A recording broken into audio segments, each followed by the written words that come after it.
my God. Pag minamalas nga naman guys.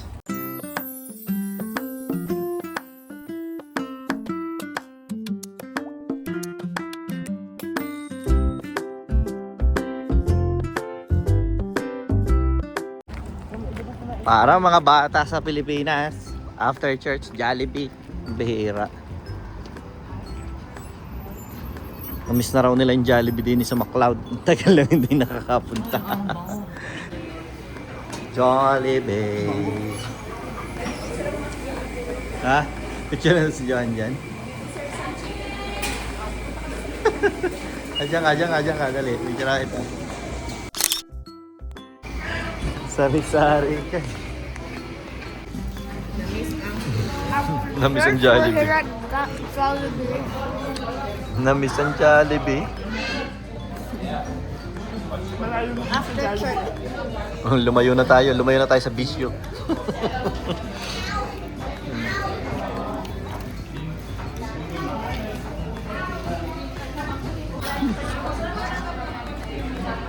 Ilan? 6 to 8?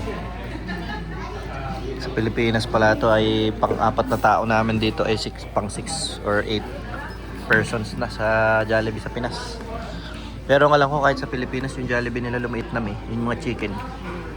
Na? Nakita ko kasi yung package din nila na ano na, spaghetti, chicken, may burger pa nga eh. 1,700 pesos. Pang-ilanan yun? 6 to 8 nga. Mas more than 5 kasi mahal dito eh. Oh, pag kinonvert. Pag kinonvert mo. Pag kinonvert. Ganda ng weather. Grabe naman. Ang init. Ayun sila, abang na. Dadaan daw kami ng IKEA kasi meron siyang parang... Ano yun, mami? Gift card? Alin? May gift card ka na, ano? Na? Ng IKEA? So hot. Na hanap kami kung anong pwede mabili. It is so hot. Magkano? Alin? Magkano ba yun? $15. 50? Makakabili tayo ng ano? Makakabili siguro tayo lalagyan ng sabon. 50? Hindi, 1.5 di ba? 50. 5.0? Uy, malaki yun. 15. Ano kaya mabibili natin Ka pa doon? ng 50, makakabili ka ng dessert para sa in exchange for the Christmas tree. Yeah, Bibili yun natin. ang sabi ko kay Daddy. Kaya ang gusto niya, ilalagay doon sa spot ng Christmas tree. Kasi ngayon, summer, wala na yung Christmas tree. Ano na siya? Ano summer? Yung after Christmas, wala na yung Christmas tree. Napaka-bland niya. Oh, walang alaman-laman yung spot na yung space na yun. Kaya naisipan ni Mami na lagyan ng something. Hanap tayo sa IKEA. Can I have two? Salamin? Di ba salamin sabi mo? Oo, Isasabit, salamin. Yan, tingnan Let's namin. maximize the amount.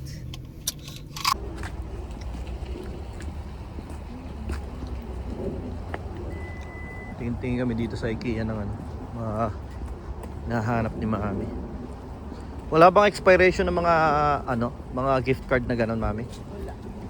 Nasa Jollibee hindi ko. Yung kagandahan. Yung usong-usong dito, no? Usong-usong regalo ang gift card, ano? Sa lahat kasi ng restaurant dito, lahat ng mall, bilihan, supermarket, lahat may gift card, ano? Kahit yung mga sikat na restaurant din. Kahit sinihan meron din.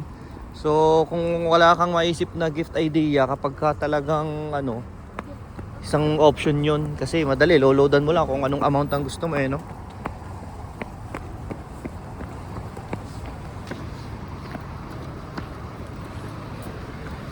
Kaya bili mo dati. Alin? Kabayo niya. Bayo ba yan? Babawa ko sa amoy ng IKEA. Hindi. Amoy kahoy? Ang mas gusto ko amoy ng ano? Nang? Ng Home Depot. Pinatin yan. Ayun, Hirap parang ganito lang. maghanap Ayan. Di ba kuya, ganito lang kuya? Console table ang tawag. Kasi ano bang tawag dito? Iba naman to eh. Iba naman tong mga ano na to eh. Eh parang ito na rin yan eh. Ito. Pero open nga lang yan. Ano ba to? Shelving unit. With under frame.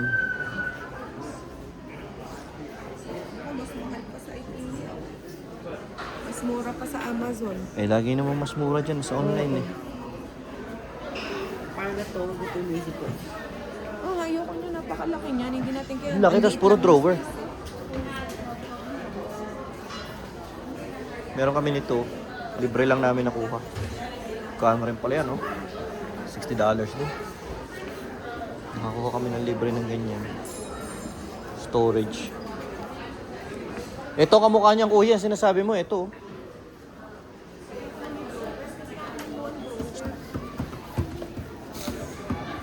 Maliit lang yung space na yun. Mapayat na yun. Ah, maliit lang. Ganito nga lang siya. Console table niya. Ganyan. Ganyan lang ang dapat. Mga ganyan lang. Tapos lalagyan mo lang ng accent na Hanapin natin saan makikita yung console table na yan. Yung salamin na lang ang bilhin natin dito sa IKEA. Kasi mahal dito. Naman na sila dun sa bahay mo. Sa kitchen. Ito, tinan mo. Ang ganda nito. Parang kapareho ng baby. Pero doon sa hagdan, mas maganda ang pwesto ng salamin doon. Mirror na lang daw ulit na bilog. Ang aming kukuhanin. Tapos papartneran nung Partneran na console. Parang ganito na mas malapad. Ayan, parang ganyan. Ayan. Yan ay ilalagay namin doon sa gilid ng hagdan kasi bare na siya, walang laman. Diba? Kasi dating Christmas tree wala na. So dito sa IKEA, ayan pipicturean mo lang yung item. Tapos ay sa self-serve kukuhanin mo na lang sa aisle 2, bin 2. Yung mirror, lint bin, ganyan. Kung ano yung item name niya. Bathroom use pala. Bathroom pala yan. Kala ko pwede mo. Tested and approved for bathroom use. You know, square. Ayun na yun. Bilog. Maganda na nga yung flat Gold, pa. tas gold accent. Oh, tara. Let's go. Oh, gusto ko may ganito kuya, oh. Para, diba, bago ka lumabas, makikita mo buong katawan mo. Guys, look at this. Head to toe. From head to toe. I'm holding my left hand, but when I turn, he's holding his right hand. Ano ba ang bibili? See? Why does that happen? Mahal niya, no? Why does it happen? I don't know. I don't want. May ganun ba naman? Mga mukhang bed Sinauna. sa Pinas. Parang bed frame sa Pinas. So, ano?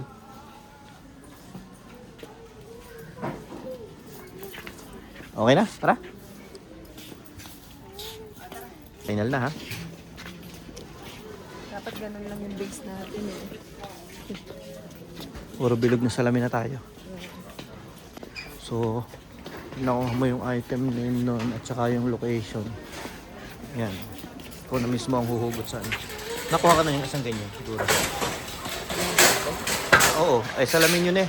Bubuhatin mo. Mabigat-bigat din yun. Patong natin sa ganyan. Mabigat-bigat din yun eh. Para safe. Aisle 1.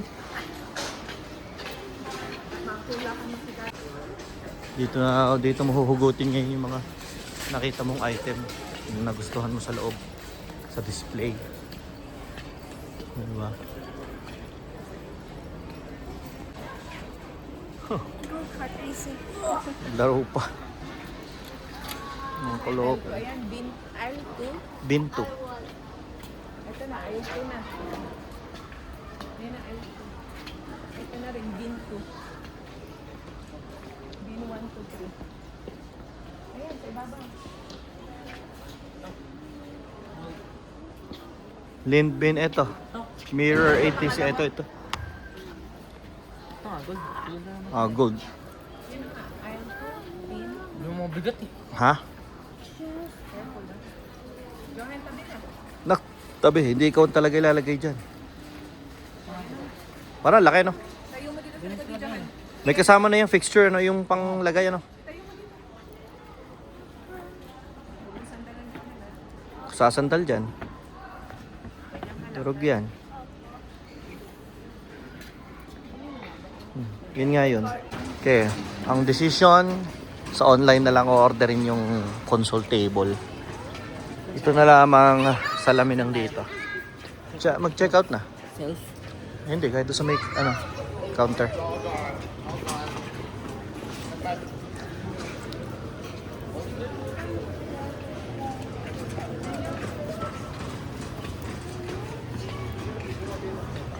Diyan na lang yan.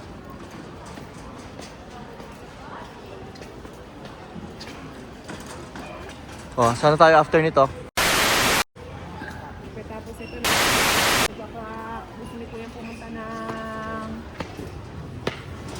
Walmart, diba? TNT pala, ano pala tayo TNT? Bili ng chibog na naman. At ito na nga ang kumpleto sa araw namin. Oh my god, pag minamalas nga naman guys. Pumarada kami ng kaayos-ayos dito. I know. Ayan ang inaabot namin. Look at this. Buti na lang at nag-iwan ng note. It says, I have Ah, scratch. tawagan na natin. Baka Para hindi maano. makontak. Ano natin yung insurance natin. Tawagan natin.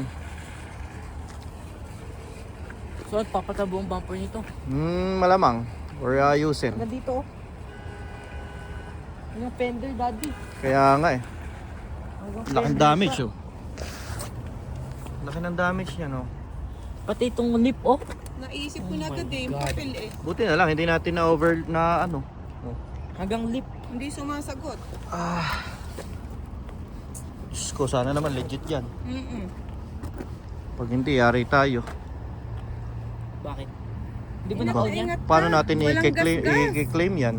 Sa insurance natin papasok yan. Bagong oras na to, may isang concerned na babae na lumapit sa amin. At sabi niya, merong isang matanda na nagpark sa gilid namin at siya ang nakasabit ng sasakyan namin. And then nagpark siya sa ibang spot. Okay, guys, it's ano na tayo dito? 3:08 na. So, may isang oras na ba tayo naghihintay? Isang oras na kami naghihintay. Isang oras na kami naghihintay dito. Bali, So, nangyari nga siya is mga 150. Something gano'n kasi sabay daw sila eh. Sabi Oo. niya, it's been an hour eh. so babalikan namin yung mga pangyayari, no? Dumating kami dito sa IKEA ng mga 1 o'clock. 107 actually, nung pumasok. Nung tayo nag-parking kami dito, then pumasok kami, siguro nagtingin-tingin kami, nag-shop around kami for 1 dyan. Bilis hour. lang eh, no? And Oh, when- 1 hour Oh, lang. 1 hour. After that, we came back. Nabili na namin yung kailangan namin, then bumalik kami dito sa parking lot around mga 203 yun eh. mga 2:03 to find out na mayroong note nga na nakalagay dito. Palis na sana kami, nakasakay na Nakita kami. ko lang yung papel, nakadikit sa may ito, nakadikit Oo. dun sa may, sabi ko, Daddy, may nakadikit. So, Akala ko ticket eh. Sabi ko, nakpo, parang alam na this pag may ganyang note. Although, masaya ka na rin kasi kahit paano, hindi siya hit and run dahil nag-iwan naman siya ng Note. ng note, ng number, tsaka ng pangalan niya. So, kahit paano, may pagsisimulan tayo, di ba? Pero, Ang problema, hindi siya sumasagot eh. ang nakalagay doon, please call me, doon sa number na yon. So, tinatawagan, tinext ko na rin, sabihin magpakilala ka na sa text kasi baka hindi basta sumasagot ng stranger, di ba? Nagpakilala na sa text, tinatawagan, wala talagang sumasagot. So, sabi ko, yari tayo dyan. May lumapit sa amin isang babae. So, yung isang babae nakapark dito. Nagpapadede Nasa sasakyan lang siya kasi nagpapadede siya sa loob ng sasakyan. And nakita niya daw na mayroong dalawang kabataan na may kausap na isang matanda. And nung after nga daw mag-usap nung dalawang kabataang lalaki doon sa matanda, nagsulat yung matanda ng note at iniwan dito sa windshield. Then pumasok na sila lahat sa IKEA. Then ngayon lang may lumapit ulit sa amin. Around 3:08. Around 3:08, merong mag-asawa na dumating galing din sa nag-shopping din sa loob ng IKEA. Paglabas nila, namukhaan nila yung sasakyan namin na nandito pa kami at nagbubulungan sila. So sabi ko, malamang witness din to. So maya-maya lumapit na sa akin yung lalaki. And then nasabi niya nga sa akin na meron nga daw nakasanggi at tinuro niya sa akin yung sasakyan na nakapark pa dito. Nila. Nakapark pa dito hanggang ngayon yung sasakyan na yun daw yung nakasagi. Pero Pinagkikitalaan na nila eh. hindi pa man niya nasasabi, nag-ikot-ikot na kasi kami ni Jayron. At sabi ko, anak, tingnan mo kung sino yung maghanap ka ng sasakyan Possible. na may malaking scratch sa gilid or sa body niya. And malamang yun yung suspect natin. Investigator eh. Nag-ikot kami ni Jayron, ako yung nakaspot. Sabi ko, ito yun. Malamang ito na yung sasakyan na yun. Officer Nolan. Si Officer Nolan. Detective Lopez. Ayan na. So, ayun, hindi naman ako nagkamali. Hindi ako nagkamali. At na-confirm nga na yun nga yung nakadali. At mukhang ito na yung matandang nakadali. Naglalakad-lakad rito. Tingnan natin. Oh, ito. Oh, hindi siya tumigil, pero mukhang Ayun, ayun na nga. Ayan na. A few moments later. Guys. Kahit pa paano, nakahinga. Okay, so Nakakainis, stress. Puro gastos. na-stress na naman, gastos na naman. Hindi, okay naman Sesend ko na lang yung details. Ito guys, so kanina nga nang nagba-vlog ako, biglang dumaan nga yung matanda. Iniisa-isa niya. Oo, nalagpasan niya yung sasakyan namin. Iniisa-isa niya yung mga sasakyan. Hinahanap niya yung sasakyan na sinabitan niya. Pero dahil nga sobrang tanda na niya, dumaan na siya dito sa amin. Sinilip na niya pero hindi pa niya napansin na ito na nga yung sinabitan niya. So dumiretso siya doon sa sasakyan niya na suspected na talaga namin. Tsaka may So, nag-proof, tsaka may nag-testify. nag-testify na nga na yun nga doon sa sasakyan na nakadali. Pagpunta niya doon, mag-asawa sila parehas matatanda na guys, naka-hearing aid na. So nilapitan ko na, tapos sabi ko, excuse me, are you Mr. So, tinanong kong ganun din. Yes. Sabi ko, di nagpakilala na ako yung may-ari nung sasakyan na nasabitan nyo. Ayun na nga. Aminado naman siya, nice naman siya. At inamin naman niya nga na tumatanda na raw, pasensya na. Nanghihingi din naman ng pasensya. So sino ba naman tayo? Ang importante naman Walang nasaktan. minor damage lang sa bumper, pero medyo nadamay din yung fender. Yeah, malaki Medyo malaki din. Talagang Papakita pagawain. niya dito. Ito. Talagang pagawain siya. So ayaw ko rin kasi na may ganyan, kaya nga tayo may insurance. Hanggat maaari nga, ingat na ingat. Kaya lang, Iniingatan talaga, namin. hindi mo maiwasan talaga yun sa mga parking, public parking Kasi siksikan dito. Ang importante, nag-iwan siya ng note talaga. Pero marami nag-testify kasi may mga talaga na, yun nga daw ang nakasabit. So, Kaya pala hindi makasagot sa tawag. Hindi niya Bingi na, naririnig. hindi na niya pala naririnig yung nagre-ring yung phone niya kasi nga bingi na kasi naka-hearing aid na siya. So, ayun. Sakto kasi naglabasan na yung mga kasabay niya dumating dito na nag-testify sa 1 hour amin. lang talaga yung max ng No? So, Pagod. alam namin siya palabas na rin yun, malamang. Oo. So, ayun nga, lumabas na. At nakuha ko na yung details. So, ngayon tatawag na ako sa insurance. Balita ko kayo kung ano mangyayari dito. Ano ba naman yan? Ay, nako, buhay. Talaga. Sabi niya, ano kaya ang mga mangyayari sa atin ngayon 2026? January pa lang. January pa lang ha. Pangatlong gastos na. Buti na lang yung isa hindi namin ginastosan ng malaki. Yung una, salamin. Nadali ko. Pangalawa, yung lababo, naglolo ko. Although hindi pa naman hindi, nasolusyon nasolusyon na naman naman namin. Ito naman ngayon. Ngayon, eto naman. Ingat na ingat yung sabi ko, prasong dinga. Ayaw naming So, dahil first time to nangyari sa amin, tingnan natin kung ano proseso. ni-research ko, hindi naman kailangan ng police report kasi nga nag-cooperate naman yung Binigay niya lahat ng detalye. Although pagdating sa damage, hindi ko alam 'yan. Hindi ko assess hindi ko tansya kung magkano ang assessment ng damage na 'yan. So ang pinakamagandang gawin siguro ay Insurance na yan, yung insurance, alam ko may isa-suggest sa atin na shop. Pero kung meron tayong alam na shop na trusted na refer, kasi merong nire-refer si Kuya Angelo sa akin na shop, baka doon ko muna dalhin at makapagpa-quote muna doon para malaman kung magkano magagastos dito. And anyways, yung insurance naman niya ang bahala at mag-shoulder dito. So yun lang guys, hanggang sa susunod hanggang na balita. sa muli. Balitaan na lang namin kayo kung ano Susunod na mangyayari. balita. Ano ba naman Puro yan? gastos. Sige na, dito na lang. What a day. What a day guys. Ikain lang natin yun ng mango sago. Kain na lang daw nila ng mango sago. Ay, actually, kalalabas lang namin ng church Tapos dumiretso kami yun nga, nag-lunch lang kami sa Jollibee. Diretso ng IKEA. At yun nga yung nangyari. And then Dapat ay pupunta pa kami may plano pang Walmart, dadaan ng TNT, na supermarket. Hindi na namin nagawa kasi nasira na yung schedule namin. Mamaya may pasok pa ako. So after nung pangyayari kanina, tumawag nga pala ako sa insurance at okay na. Nakapag-file na ng complaint. Nag-provide ko na lahat ng details ka akin sa insurance ko at saka yung insurance nung nakasabit na matanda. Pagkatapos nag-assign na ng ano bang tawag sa ganun? Yung kumbaga yung claim assistant. yung magko-contact sa iyo regarding sa pagpapagawa, 'yon. So sabi niya bago tumawag daw siguro mga 1 or 2 business days. So ayun, hindi pa ako decided kung saang shop ko dadalhin. Meron silang ini-refer na shop na yun daw yung mga best shop daw nila yon ng Allstate. Na ang lapit lang dito sa sa amin. 3 kilometers lang yata na pagawaan. So, isa yon, pero meron ngang nirefer sa akin si Kuya Angelo. So, pinag-iisipan ko pa. Hindi ko alam kung saan ko dadalhin. Depende sa magiging result na Oh. itatawag sa amin kung isasagutin ng insurance ng nakabangga. Oo, kasi hindi pa final eh. Kumbaga, kukontakin pa lang ng Allstate yung insurance nung kabilang,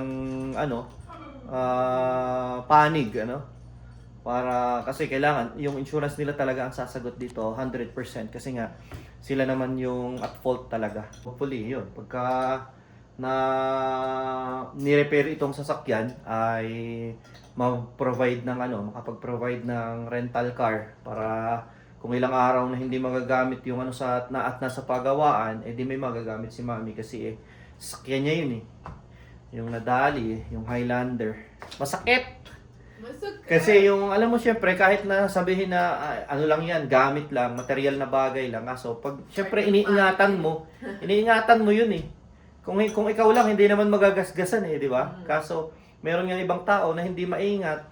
Kaya yung kanina, matanda na. Actually, tingin ko kay Tatang, Kaya lang hirap na siya magmaneho. hirap na siya magmaneho. Yung hearing niya, wala na, malabo na. Ewan ko yung eyesight niya. So, tingin ko hirap na siya magmaneho kasi kahit yung nilipatan niyang spot, nakabalagbag na yung sasakyan niya, talagang hindi na niya may ayos. So, dapat na tayo doon, hindi na nagmamaneho. Kaya yun, ang lesson talaga kahit anong ingat mo. Hindi mo may iwasan yung mga ganong pangyayari. Ang pinagpapasalamat na lang natin, syempre, at least ay mabuti pa ngayon, nasa parking lot, diba? Hindi yung madali ka sa habang tumatakbo, mas delikado yun. At least walang tao, sasakyan lang yung nandoon. At yung kapag may mga ganyan pangyayari, isipin natin na, kumbaga, yan mas inilayo lang tayo sa mas malaking kapahamakan, kaya nangyayari yung mga ganyan. Kaya, okay lang, may insurance naman. Yun ang dito sa Canada. So, lahat ng bagay dito, may insurance. Kaya, yun. Yun na yung bahala. Bahala na sila mag-usap. Alright.